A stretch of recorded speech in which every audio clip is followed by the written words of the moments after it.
This was no gentle miracle. It was violent, terrifying, and holy. Welcome to Rocky's Mountain, where grit meets grace, and God is never tame. This is God's most terrifying miracle. A tormented man, possessed by thousands of demons, lives among tombs, chained, forgotten, and feared. Jesus crosses a stormy sea for him alone, casting the demons into a herd of pigs that plunge into the sea. The man is set free, but the town, more afraid of power than evil, begs Jesus to leave. What they saw as terrifying was actually mercy. This wasn't water into wine. This was war.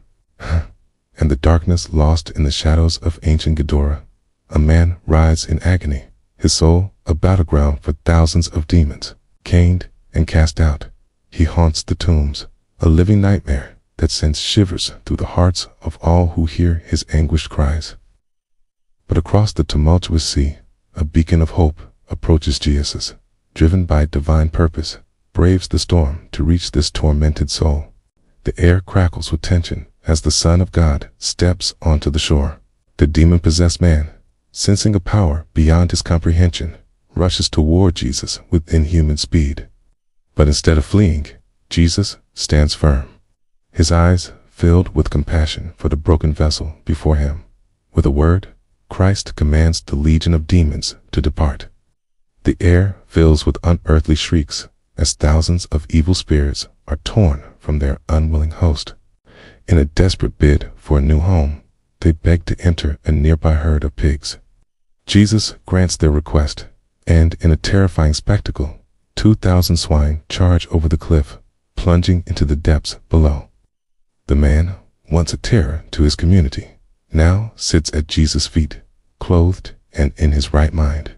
But as word spreads of this miraculous exorcism, fear grips the townspeople. They rush to the scene, only to find their nightmare has become a dream of the madman now sane. The demons vanquished, and the pigs gone. Yet, in the face of such power, the people tremble. They plead with Jesus to leave their shores, more afraid of his authority than the evil that had plagued them for so long. What they perceived as a terrifying display of supernatural might was, in truth, an act of profound mercy.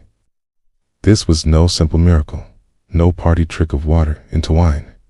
This was spiritual warfare on a scale never before witnessed. The forces of darkness, which had long held sway over this man and this region, met their match in the person of Jesus Christ. And in that moment, the light of God's love shone so brightly that the shadows had no choice but to flee.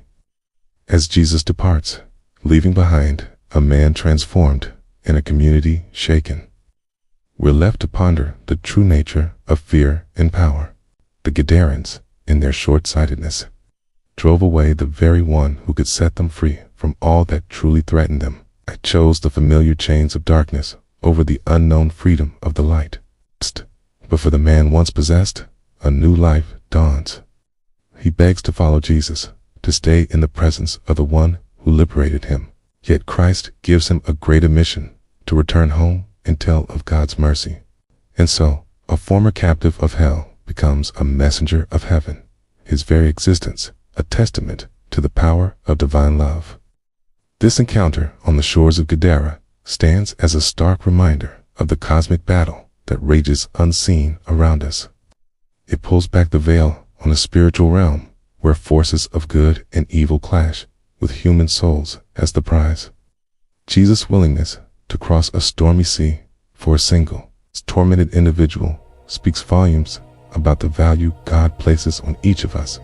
The miracle of the Gadarene demoniac challenges our perception of what's truly frightening in this world. Is it the visible manifestations of evil that should terrify us? Or is it the awesome power of a God who can dispel that evil with a word? The townspeople's reaction suggests that many of us are more comfortable with the devils we know than the Savior, who this story also offers hope beyond measure. If Jesus could liberate a man possessed by thousands of demons, is there any bondage too strong for him to break? Any soul too far gone for him to reclaim? The resounding answer echoes through the ages. No, there is no power in heaven or on earth that can stand against the authority of Christ. As we reflect on this most terrifying of miracles, we're confronted with a choice, for we, like the Gadarenes, shrink back in fear from the power of God. Or will we, like the freed man, fall at Jesus' feet in gratitude and surrender? The decision we make in the face of God's awesome might will determine whether we remain bound by our fears or step into the freedom He offers. This wasn't just a local skirmish in an obscure corner of the ancient world. This was a decisive battle in an ongoing world war with the souls of humanity. And on that day, on those shores, darkness suffered a devastating defeat. The legion fell, the captive was freed, and the light of Christ shone with unquenchable brilliance. In the end, what appeared as a terrifying display of supernatural power was revealed to be the most profound act of mercy. It reminds us that God's ways often confound our expectations. What we perceive as frightening may be the very thing that sets us free. What seems like destruction might be the path to our salvation, as the once possessed man shares his story with all who will listen. His words carry the weight of one who has seen the darkest depths and the brightest heights. He stands as a living testimony to the truth that no one is beyond the reach of God's love, no situation too dire for His intervention. This miracle, perhaps more than any other, strips away our illusions of control and self-sufficiency. It confronts us with the reality of spiritual forces beyond our comprehension and a God whose power knows no bounds. It challenges us to examine our own hearts, to identify the demons that hold us captive, be they fear, addiction, hatred, or despair, to bring them before the one who has authority over them all. In a world that often glorifies darkness and trivializes evil, the account of the Gadarene demoniac serves as a sobering reminder of the real battle that rages for our souls. It calls us to vigilance, to recognize the subtle ways the enemy seeks to gain a foothold in our lives.